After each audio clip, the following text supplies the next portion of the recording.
Hey guys, welcome to TCR. Sid here. Thanks for clicking on the video. If you haven't done so already, make sure you hit that subscribe button. I can't believe this happened. We lost them all. They didn't make it. Sometimes things don't go the way you plan or the way you hope for on the farm, and sometimes some things don't make it, and sometimes you lose some animals. And before I bum you guys out too much with that story, let's go check on some of the babies that are thriving.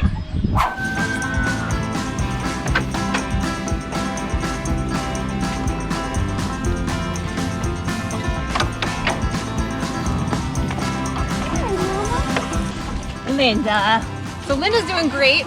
She has a buddy coming in about another week and a half.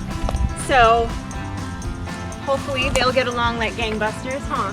Excited to have a buddy? So right now in my brooder,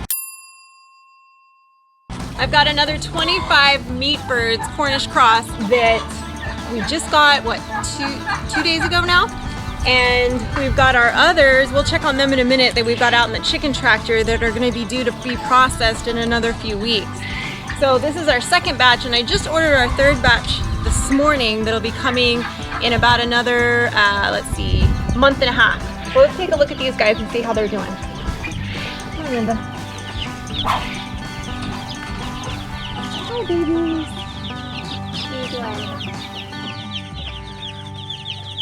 So these little guys are about 4 or 5 days old now, and they've already, I think, doubled in size from when I got them a couple days ago. They are little monsters and they grow fast, but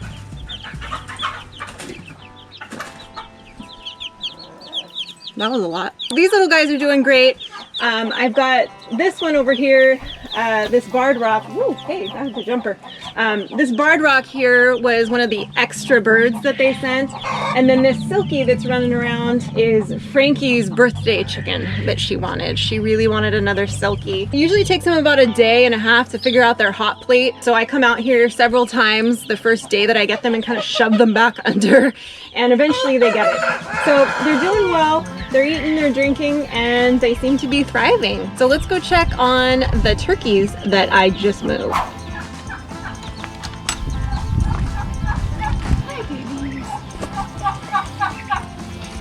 So these little poults, these are broad-breasted whites that we got. We've got 6 of them here. They were in the brooder. They weren't on heat anymore, but I was still keeping them in the brooder because they were still a little on the small side. But once I got these new batch of meat chickens, they were beating them up something terrible, like instantly. So I decided to go ahead and make the executive decision to separate them because they just were not chilling with them the way that the chickens were. So these guys got moved to the big turkey pen, and they've been doing fine. They've been leaving them alone, and I've been checking on them and stuff. And as you can see, they're pretty friendly. They just kind of come right up to you. They're very curious. Turkeys are kind of funny little animals, especially the broad-breasteds. I find that they tend to be really friendly and just kind of want to be hanging out with you. So even when I'm running around doing chores, they kind of pace me around. Once they get a little bit bigger, Mike will kick them harder. No, I'm just kidding. Once they get a little bit bigger, I'll be letting them out in the yard. I won't be keeping them in here with the flight turkeys. These midgets behind me are going to be butchered here soon, but they are capable of flight, and I have not trimmed their wings, so I've been keeping them in here. But these guys, they'll be butchered once they reach maturity, and they can just waddle around the yard just fine. So these babies are thriving. Let's go check on our teenagers out in the pasture.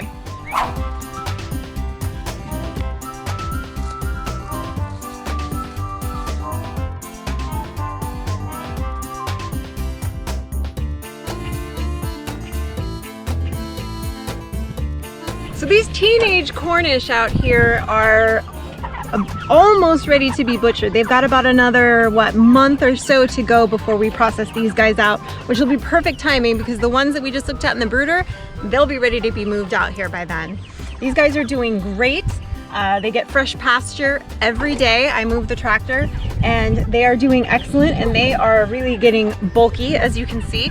They're going to be a fabulous addition to our freezer. Yeah, those guys are getting mongo. Yeah, they are. Hi, babies. Here, you guys like these.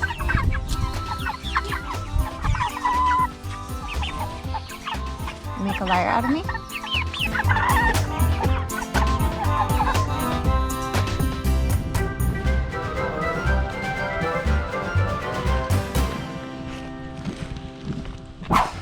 So, who did I lose on the farm, guys? If you've been watching our channel for a little bit, you know that I am completely obsessed with my Sebastopol geese, and I have been anxiously awaiting them having their own clutch this breeding season. And I was super excited when they started nesting and laying their own clutch. Granted, they did it in the middle of a walkway, but I was thrilled. I was just so happy. I had candled some of the eggs early on. They were viable. I tossed the ones that weren't as we went, and they should have hatched, and I was checking and I pulled them all while they were eating, and they didn't make it. It was heartbreaking.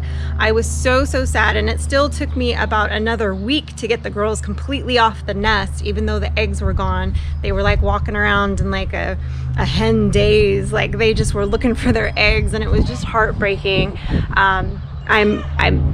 I just can't believe they didn't make it. I was so hopeful I was going to have a couple of goslings, but you know, these things happen on the farm. It's when you let nature take its course, when you let the birds sit on clutches. Sometimes they attack them when they're hatched, sometimes they crush them, sometimes they get off the nest for too long if the weather drops too drastically, which I think is kind of what happened here.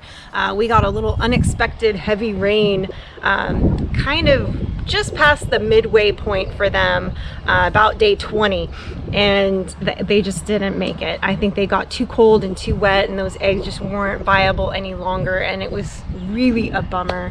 So I'm hoping that maybe I can get one more clutch out of them this season, and I think instead of letting them sit on it, even though I think the rain has passed for now, I think I'm gonna still pull them and try to incubate them myself to get them hatched out. But you know, it's a bummer, and you kind of just have to roll with it because things don't go the way you plan a lot of times on the farm, and you can't, you know, count your chickens, or geese in this case, before they hatch. And I was so excited about these goslings, but gotta refocus, and we'll just have to try again. So thanks for watching, guys. Don't forget to like the video, subscribe to the channel, and click the bell so you get the notifications. Oh, fucking shit. Hey, Linda, no wonder you were getting mad. I'm sorry. No, Linda, we don't chew on their foot.